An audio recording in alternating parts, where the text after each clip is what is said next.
Fala galerinha da primeira série, tudo bem com vocês? Bom, tô aqui para mais uma aula de literatura.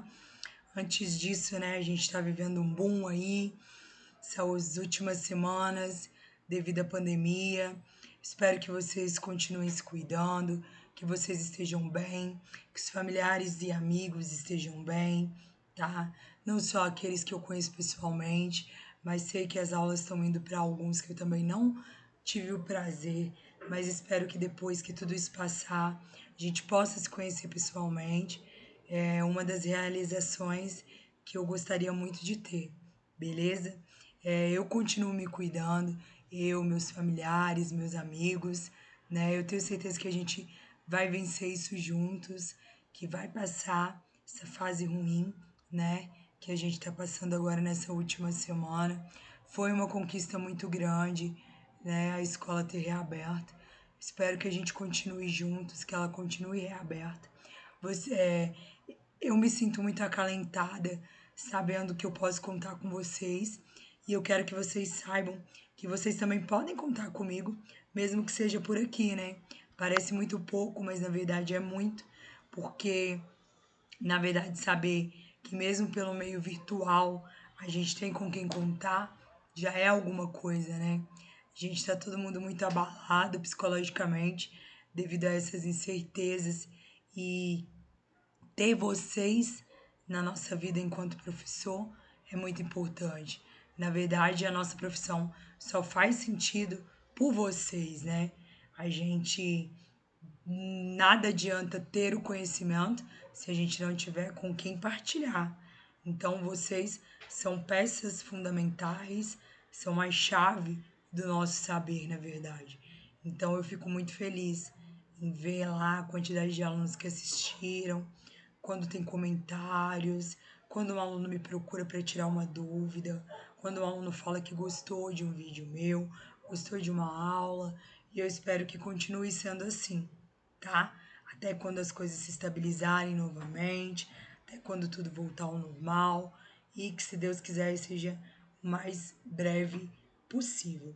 E enquanto isso não aconteça, saibam que eu tô aqui. Vocês podem contar comigo e eu espero poder contar com vocês. Não só comigo, como os professores de vocês, que estão aí mais próximos, para aqueles que eu não dou aula presencialmente, com a coordenação, que é uma parceira que está aí todos os dias com vocês, a direção, que está aí para ouvir os problemas de vocês, todos nós, né? Que juntos formamos uma equipe mesmo, né? Trabalho em equipe que é desenvolvido pensando em vocês, beleza? Bom, depois de tudo isso, de falar tudo que eu estou sentindo, a gente vai finalizar hoje o nosso capítulo 2, que a gente está falando sobre literatura, história e critérios, parte 2, né? É a parte 2 da nossa aula, porque eu parti esse capítulo em duas partes, já que ele era aí um pouquinho extenso, beleza? Então, preparadíssimos aí. Bom, pessoal, estilo de época. O que é isso? O estilo de época é o conjunto de características semelhantes às obras de determinado período literário. Então, cada período literário, cada escola literária vai ter aí um conjunto de características que a gente vai achar em todas as obras que foram escritas dentro daquele período literário. Por exemplo, as diversas obras do romantismo, elas possuem traços parecidos que permite que a gente coloque elas dentro do mesmo grupo estético.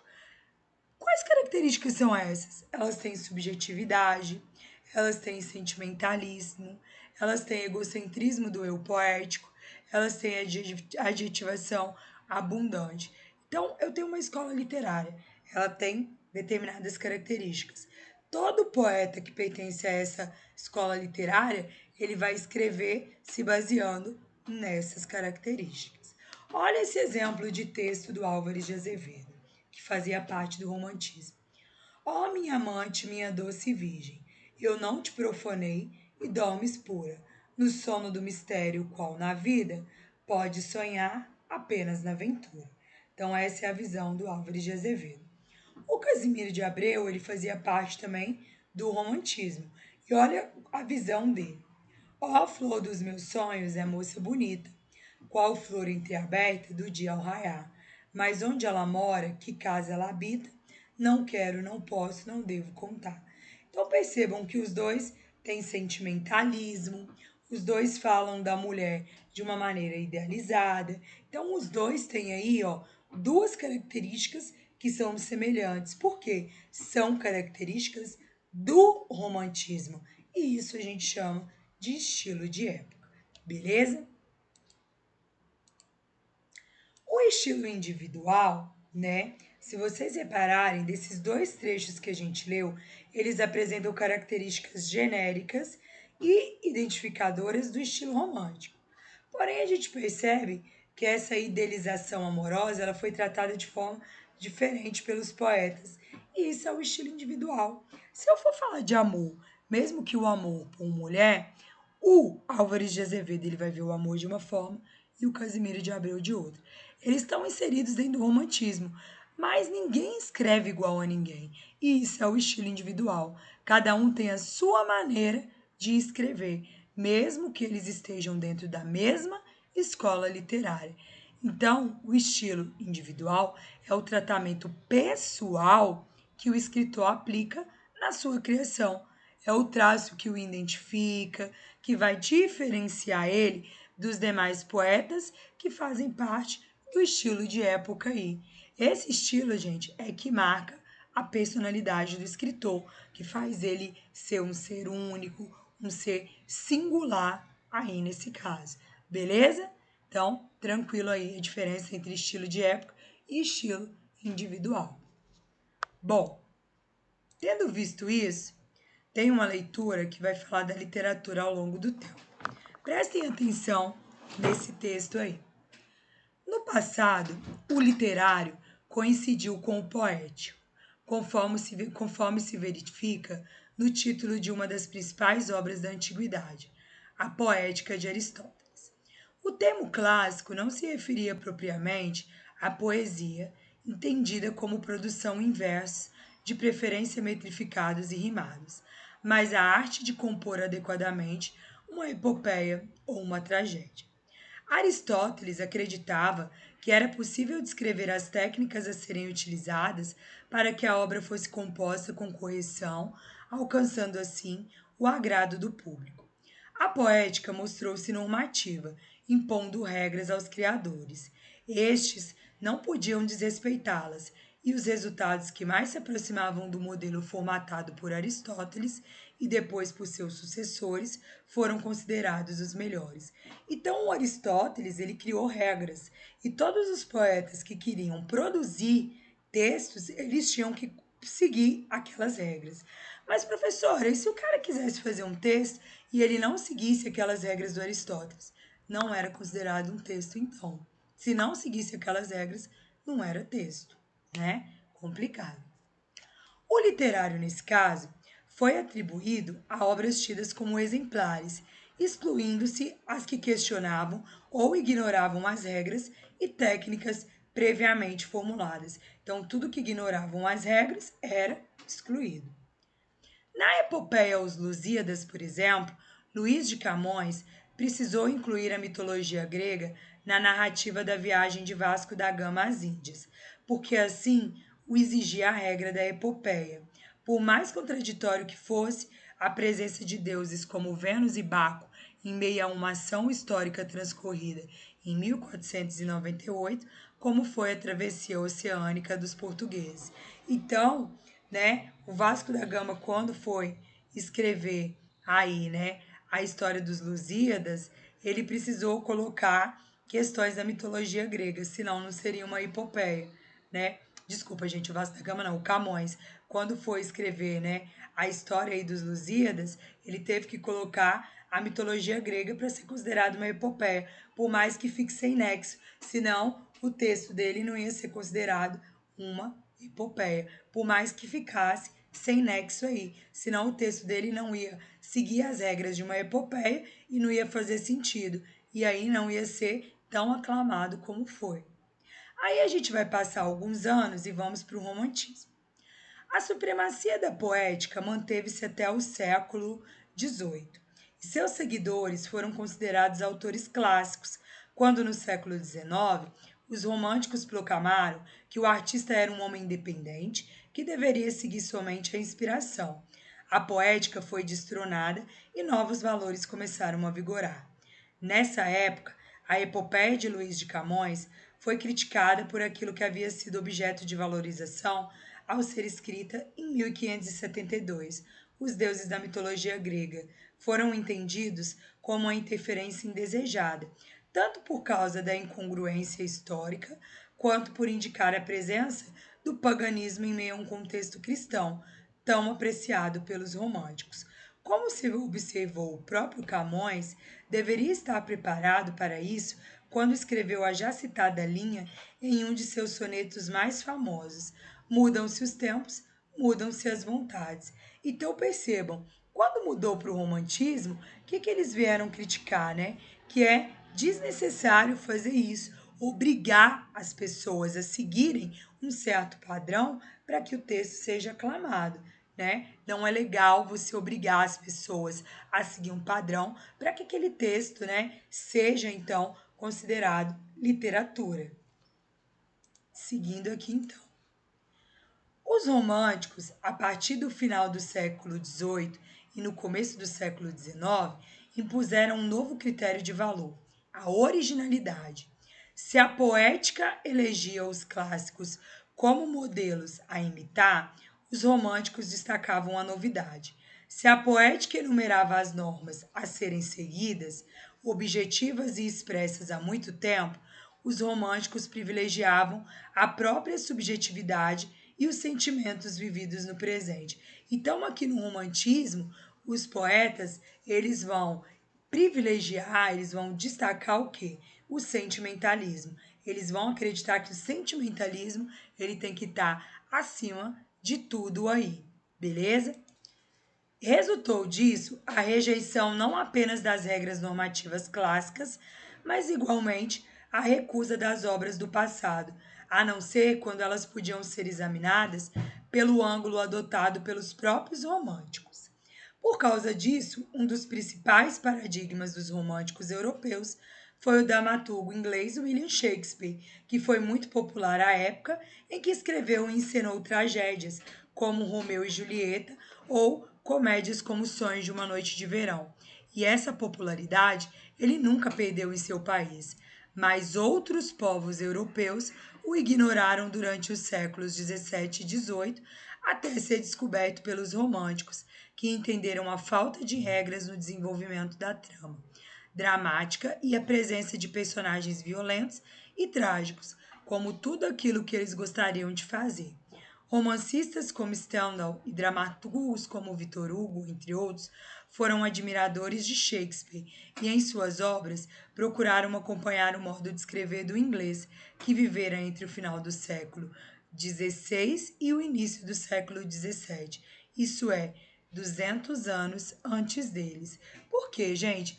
Aí o ideal é o quê? É romper barreiras. E foi isso que esses poetas fizeram. Eles romperam barreiras. Eles fizeram uma literatura deles visando aquilo que eles desejavam aí, sem seguir regras e padrões impostos. E aí veio depois, então, o realismo e o naturalismo. A perspectiva romântica, contudo, não durou muito. Na segunda metade do século XIX, com a ascensão do positivismo e do cientificismo, que são as correntes aí, né, científicas, filosóficas, foram abandonadas a sensibilidade e o subjetivismo dos românticos, condenados por serem individualistas demais e insensíveis às questões sociais, objetivas e de interesse geral. O pensamento naturalista tomou conta dos estudos literários, que consideraram muito mais importante a representação do funcionamento da sociedade e dos mecanismos de dominação que afetam cada pessoa e a coletividade. Aí chegou aqui, não era mais importante falar sobre os sentimentos, que nem os românticos, mas sim a gente discutir os problemas sociais. A preocupação com o mundo interior, desde uma óptica mais objetiva, facultou a análise psicológica das figuras ficcionais presentes em uma dada obra. E a ênfase na engrenagem social permitiu a expansão de narrativas que denunciavam as diferenças sociais, os preconceitos, a exploração dos grupos dominantes sobre as camadas populares. O naturalismo, em suas diferentes vertentes, atribuiu os graus mais elevados de valor ao romance social, de que é exemplo a obra de Émile Zola na França, Eça de Queiroz em Portugal e Aloysio de Azevedo no Brasil, chamando a atenção para a objetividade da representação e o fundamento científico com que os problemas das personagens eram examinados. Tratava-se, pois, de outra concepção de objetividade, não mais a da poética clássica, porém igualmente contrária ao subjetivismo romântico. Então aqui eles estão preocupados mais em falar sobre os problemas sociais, sobre os problemas coletivos, fazer denúncias e não expressar emoção, sentimento. Não estou preocupado só comigo, mas eu estou preocupado com o coletivo nessa escola literária. E agora, o modernismo. No século XX, os modernistas, eles implodiram uma estética naturalista, recuperando, em certo sentido, a rebeldia romântica. Então, aqui, os modernistas pegaram aspectos do naturalismo e do romantismo. Porém, também não foi aceito o individualismo, que imperou à época em que o poeta acreditava-se ser um marginal, rejeitado pela sociedade, como o brasileiro Álvares de Azevedo, que em ideias íntimas via-se como um solitário que passa as noites aqui e os dias longos. A rebeldia modernista traduziu-se em termos de contestação aos padrões artísticos vigentes, na busca de permanente inovação, mesmo que à custa da não aceitação do público. A experimentação atingiu seu limite nas primeiras décadas do século XX, não apenas na literatura, mas na música e nas artes plásticas, a ponto de, passados quase 100 anos dos primeiros movimentos modernistas, ainda se reconheceram resistências a projetos como os do escritor brasileiro Oswald de Andrade, do pintor russo Wassily Kandinsky e do músico austríaco Arnold Schoenberg. Então, olha só, gente, o que a gente chega à conclusão? Cada escola literária ela vai ter as suas peculiaridades aí, seu estilo de época. E algumas escolas literárias elas vão puxando características das escolas literárias antigas. Isso vem sendo ou não aceito pelo público, beleza? Como, por exemplo, o romantismo, ele focava no sentimentalismo, né? Focava no eu poético aí.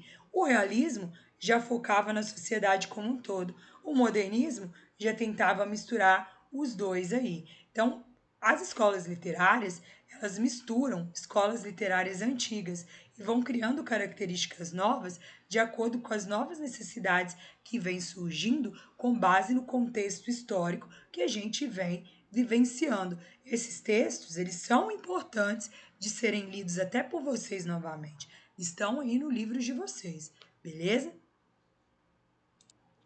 Bom, pessoal, a gente vai ver agora um pouco sobre as escolas literárias, meio que uma linha do tempo das escolas literárias. De 1189 até 1418, a gente teve em Portugal o trovadorismo. Ele começa aproximadamente no ano de 1189, com a aparição da cantiga da Ribeirinha, tá, de Paio Soares, e vai até 1418, quando o rei Dom Duarte nomeia Fernão Lopes o guardião-mor da Torre do Tombo. Aqui os textos eram cantigas porque a gente ainda não tinha uma escrita propriamente dita, então eles eram cantados. No Brasil a gente não vai ter literatura nesse período, porque o Brasil não tinha sido descoberto, né? Lembrando que isso aqui ainda era a Idade Média, beleza?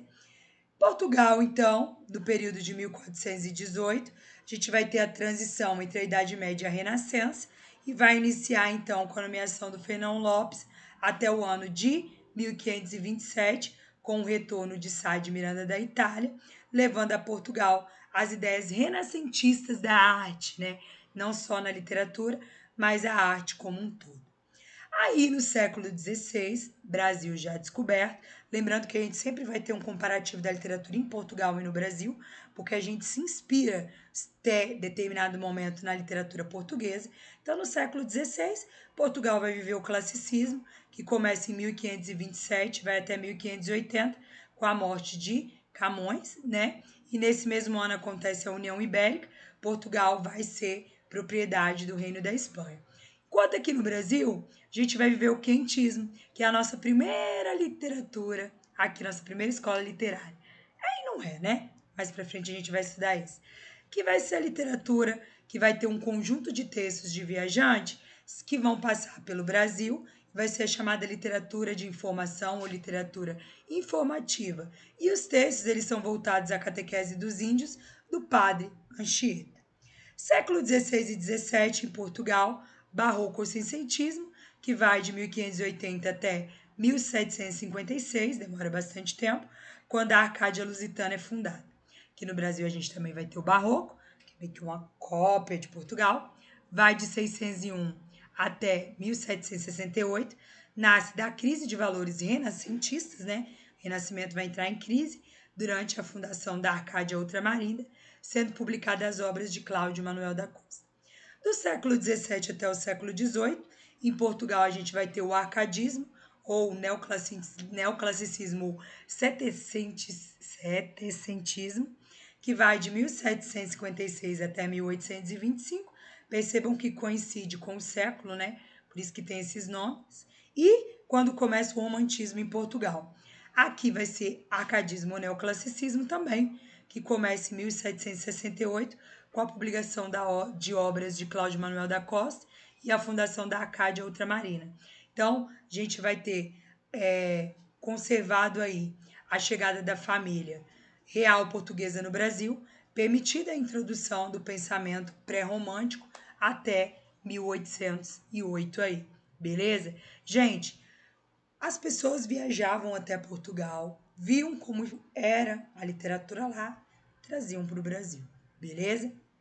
Seguindo aí, século XIX, romantismo em Portugal, que vai até 1825, com a publicação do poema Camões, de Almeida Garré, até 1865, quando vai acontecer a questão Coimbra.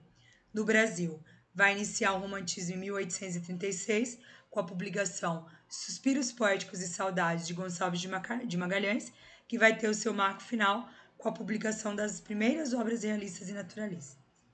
Ainda no século XIX, a gente vai ter o realismo, que vai começar em 1865 e dura até 1890, bem curtinho, né? O ano em que vai ser publicado a obra simbolista O Aristos, de Eugênio de Castro. Aqui no Brasil, o realismo é um nome genérico que vai se atribuir a uma reação contra o romantismo. Logo, essa denominação vai englobar também o naturalismo e o parnasianismo, porque vão seguir basicamente, né, a mesma estética do realismo. Tem o começo com a publicação da obra de Memórias Póstumas de Brás Cubas, do Machado de Assis, maravilhoso realista aí, e o Mulato do Aloysio de Azevedo aí, né, naturalista. Ainda no século XIX, em Portugal, a gente vai ter o início do simbolismo, que começa em 1890, com a obra citada acima, e que se estende até 1915, quando é publicada a revista modernista Orfeu, de Fernando Pessoa e Mário de Sá Carneiro.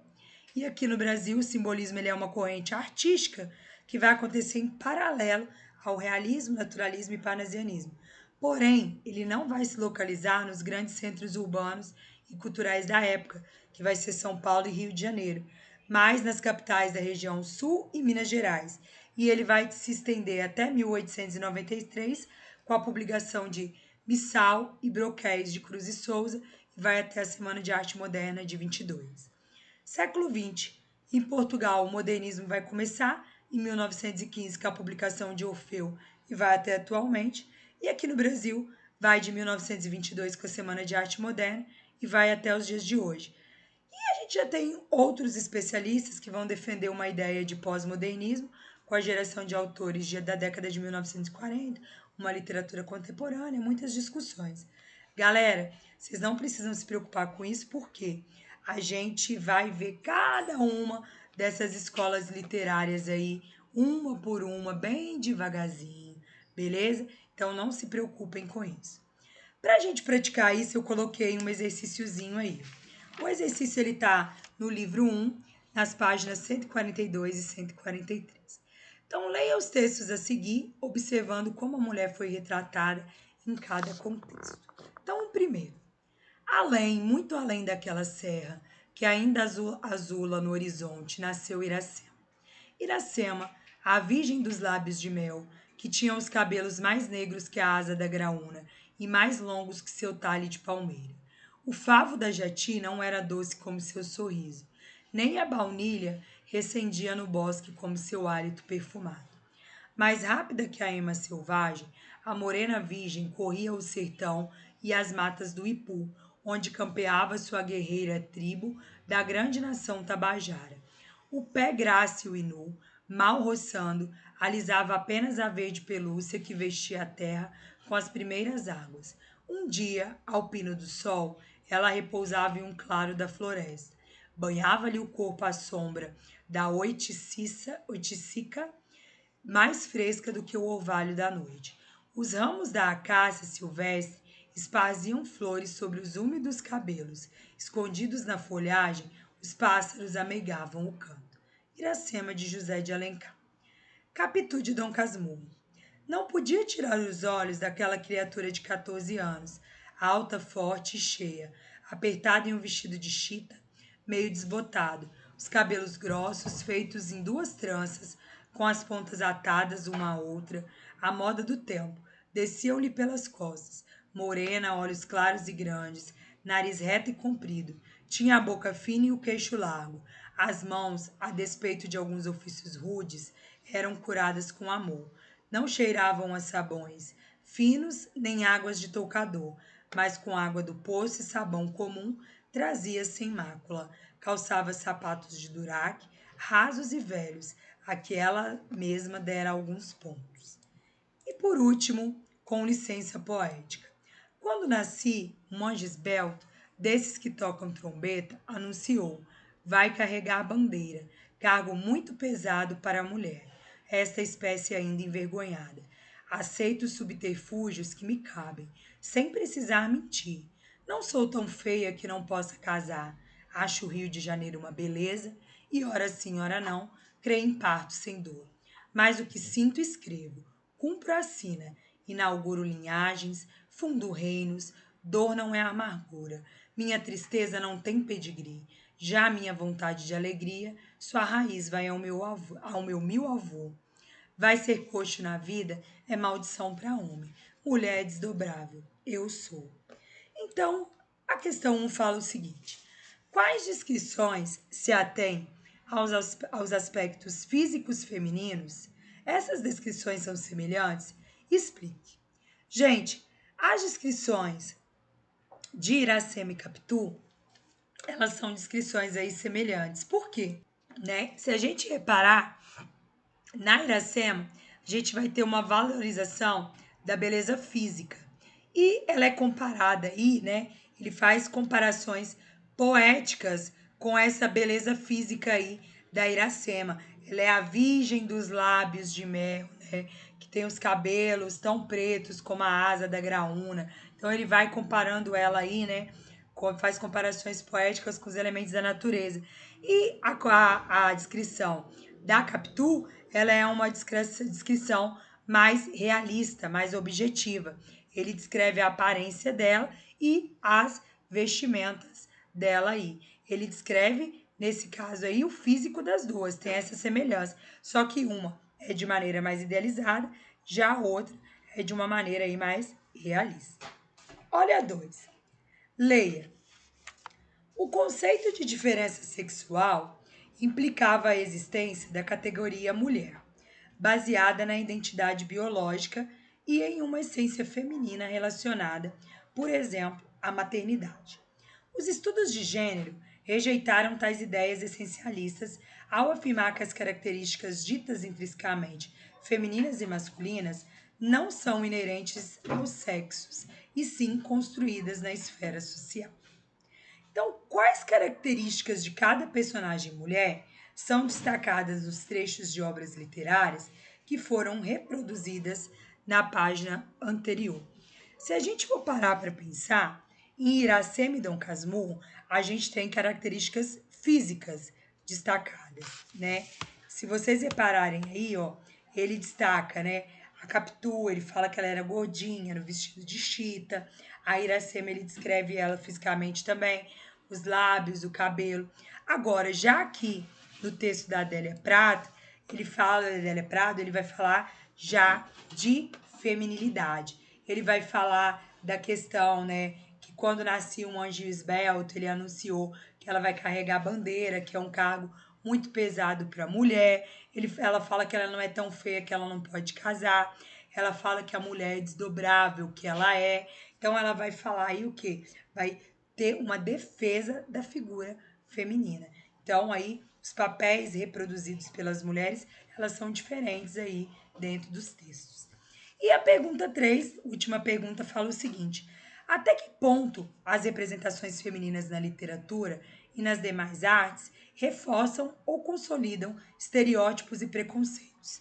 Comentem com os colegas. Gente, elas consolidam os estereótipos da mulher submissa muitas vezes, né, na literatura, e da mulher desejável. A gente tem aquela visão da Amélia, a mulher que nasceu para cozinhar, cuidar da casa, cuidar do marido, né?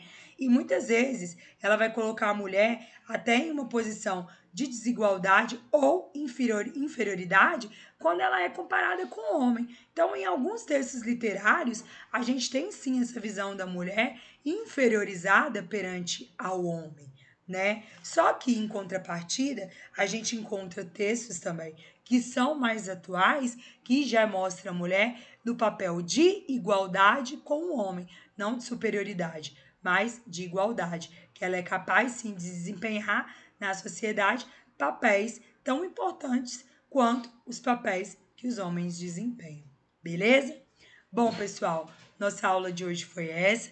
Espero que vocês tenham gostado. Qualquer dúvida que vocês tenham, vocês podem contar comigo aí. Belezinha? Foi isso. Beijo para vocês e até a próxima.